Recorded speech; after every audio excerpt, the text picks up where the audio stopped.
kita simpulkan, tahapan berikutnya adalah masuk ke analisis 5C. Kalian udah dapat materi analisis 5C? Harusnya ada. Sudah dapat belum? Atau udah tapi belum paham? How? Belum paham. Oke. Analisis 5C ini sebenarnya adalah 4C plus spacelink.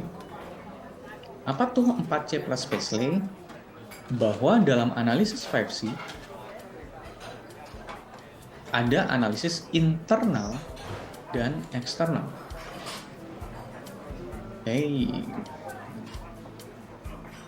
Ada analisis internal dan eksternal. Apakah analisis internal itu? Analisis internal adalah saat kalian secara utuh memotret kondisi perusahaan atau kondisi kasus yang sedang kalian dalami. Apa aja dalamnya company ini dari analisis internal ini? Satu, kalian cari strength dan weakness-nya. Dipetakan. Kelebihannya sama kekurangannya apa nih? Dari company yang akan kalian jadikan klien. Atau perusahaan atau seseorang yang jadi fokus masalah yang akan kalian selesaikan. Kemudian yang kedua adalah pahami tujuan perusahaannya itu ngapain. Wah, kalau tujuan perusahaan pasti cari untung dong. Betul, perusahaan pasti cari untung. Tetapi melalui apa? Tidak mungkin sebuah perusahaan itu mencari untung secara gamblang. Kecuali judi slot. Beda lagi. Tapi kalau misalnya kayak Gojek deh. Gojek tuh goals-nya apa sih? Gojek itu goals-nya adalah mempertemukan orang yang punya kendaraan dan butuh duit dengan orang yang butuh bepergian tapi nggak ada kendaraan. Clear gitu. Mereka dapat duit dari jasa itu. Kemudian poin ketiga yang harus kalian highlight adalah yang harus kalian cari adalah budaya perusahaan. Perusahaan ini budayanya seperti apa? Apakah dia sangat profesional? Apakah dia kekeluargaan? Apakah dia nyantai tanpa ada akad perjanjian segala macamnya? Atau gimana nih? Kemudian resource yang dimiliki oleh company itu apa aja? Apakah, misalnya kasusnya Gojek ya, apakah Gojek itu memiliki sepeda motor, mobil, kendaraan operasional? Tidak. Mereka nggak punya. Yang mereka punya apa? Yang mereka punya adalah platformnya aja. Tetapi dari platform tersebut, mereka berusaha mempertemukan demand dan resource yang ada di pasaran. That's it. That's why driver Gojek dan Gokar itu adalah mitra, bukan pegawai. Oke. Nah, kemudian, bentar. Dari bagian company, apakah bisa dipahami? Atau butuh penjelasan lanjut? Oke, clear dulu. Kemudian customer. Kalian cek, dalam studi kasus ini, customer-nya Gojek siapa? Market size-nya seberapa? Segmentasinya seperti apa? Kalau misalnya di kasusnya Anies Baswedan yang tadi, berarti customer-nya Anies Baswedan ini siapa nih? Dengan merangkul AHY, kira-kira Anies Baswedan ingin menargetkan empati simpatinya dari orang daerah mana? Atau kalau misalnya saat dia menggandeng Caimin, Muhaimin Iskandar, maka segmentasinya dia kemana nih? Jadi mau kalian ngomongin politik, mau kalian ngomongin perseorangan, mau ngomongin perusahaan, segmentasi dan market size pasti ada. Oh, Anies Baswedan lebih memilih untuk menggandeng Muhaimin Iskandar dan melakukan deklarasi di Surabaya. Kenapa tuh? Oh, karena Muhaimin Iskandar basis partainya adalah PKB. PKB basis uh, organisasinya adalah NU. NU sangat besar dan melekat kuat di Jawa Timur. That's why mereka memilih untuk deklarasi di Surabaya. Semuanya make sense. Nggak ada yang, asal aku pengen di Surabaya deh. Aku pengen di Bandung aja deh deklarasi. Nggak mungkin kayak gitu. Pasti ada keputusan yang berdasarkan riset. Jadi di bagian customer, kalian harus tahu market size, segmentasi, purchasing habits segala macamnya, atau customer tuh sebenarnya happy sama dia nggak sih? Ini bagian customer.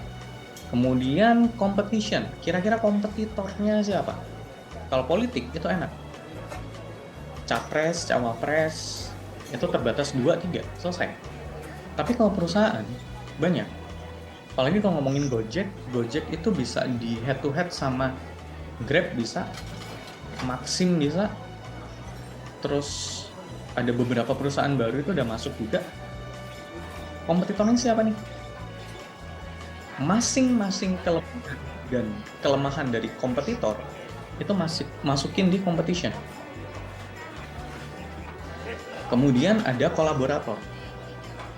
Misalnya dalam konteks Gojek, siapa sih yang berkolaborasi dengan si Gojek ini? Tokopedia pernah berkolaborasi dengan Gojek, tapi tidak lagi. Rekanan GoFood itu berkolaborasi dengan Gojek. Siapa? Semua taruh di bagian kolaborator. Dan kemudian climate. Nah, climate ini bukan climate yang cuaca hari ini panas, hujan, segala macam, bukan. Tapi climate ini adalah aturan main dalam konteks perusahaan tersebut. Aturan main dalam sebuah perusahaan atau climate itu disingkat dengan PESTEL atau PESTEL model. Apa aja tuh? Bahwa ada poin politik, ekonomi, sosial, teknologi, environment, dan law atau hukum. Di sini biasanya teman-teman akan terjebak, terutama teman-teman yang baru belajar ya.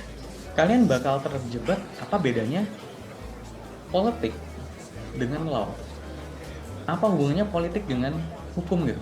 Apa bedanya? Bukankah keduanya tuh sama aja? Adakah yang mau berpendapat? Apa sih bedanya poin politik dan hukum? Secara pemahaman, bukannya politik bagian dari hukum dan hukum bagian dari politik? Ada yang mau menjawab?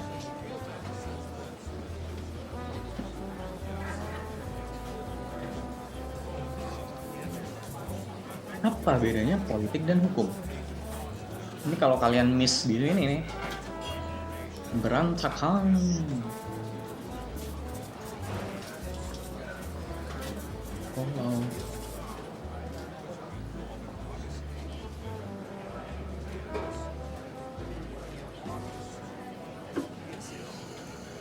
Ada yang mau nyoba? Saya Mister. Oke, silakan.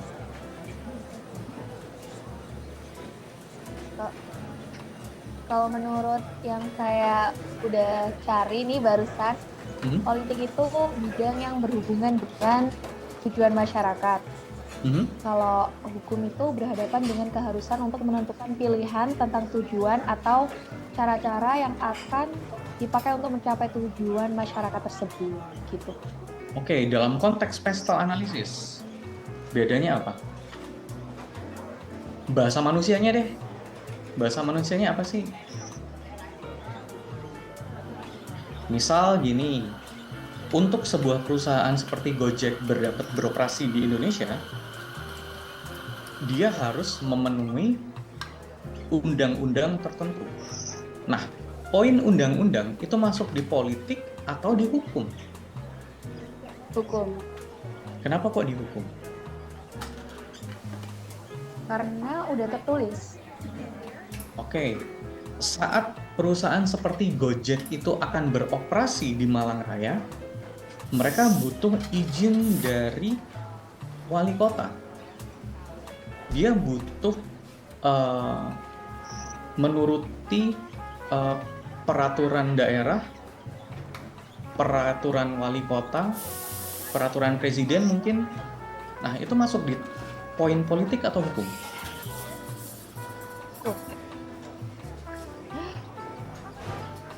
Hukum. Iya. Jadi perpres, permen, peraturan menteri, peraturan presiden, peraturan menteri, peraturan yang dikeluarkan oleh gubernur, wali kota, bupati, itu masuk di politik atau masuk di hukum?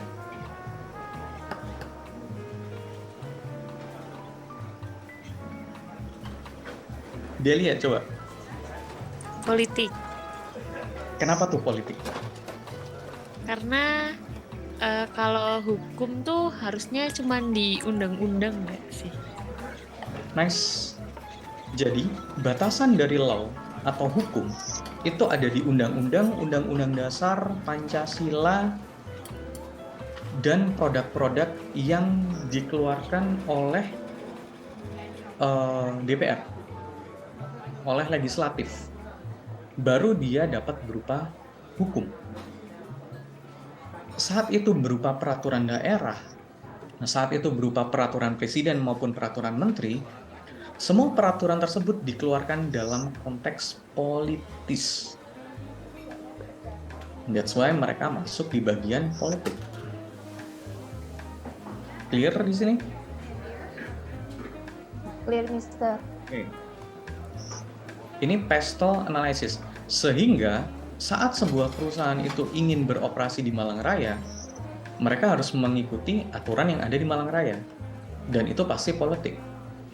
Saat mereka mau beroperasi di Malang Raya, mereka juga harus mengikuti hukum yang berlaku di Malang Raya yang diakomodir oleh pemerintah pusat. Undang-undang segala macam ya, hukum. Saat si Gojek ini mau membuat kantornya di satu daerah di Malang, maka kantor tersebut pasti akan memberikan dampak sosial ekonomi di sana. Atau saat kalian mau bikin konser di Dome UMM, kalau kalian mau bikin konser di Dome UMM, kalian pasti akan memberikan dampak ekonomi dan sosial di masyarakat sekitar UMM. Kenapa? Di sana pasti secara lalu lintas pasti akan macet. Sosial masyarakat di situ pasti akan mengeluh. Tapi di sisi lain, saat kalian membuat konser di Dome UMM dan membuka banyak stand UMKM, maka sisi ekonomi masyarakat juga akan naik. Mereka akan happy. Di sini tinggal dihitung aja, lebih banyak untungnya bagi masyarakat atau lebih banyak kerugiannya bagi masyarakat. That's why kalau sebuah project negara atau project yang beneran project bener, mereka pasti akan menghitung dampak sosial ekonominya dulu. Nggak mungkin langsung bikin kebijakan tanpa pertimbangan sosial ekonomi. Kemudian teknologi. Adakah teknologi yang digunakan yang baru di sana? Atau nggak ada? Teknologi dan environment ini tidak harus ada. Tetapi dari bagian hukum, politik, ekonomi, dan sosial, hampir pasti ada. Oke. Ada yang butuh ditanyakan dulu? Aman?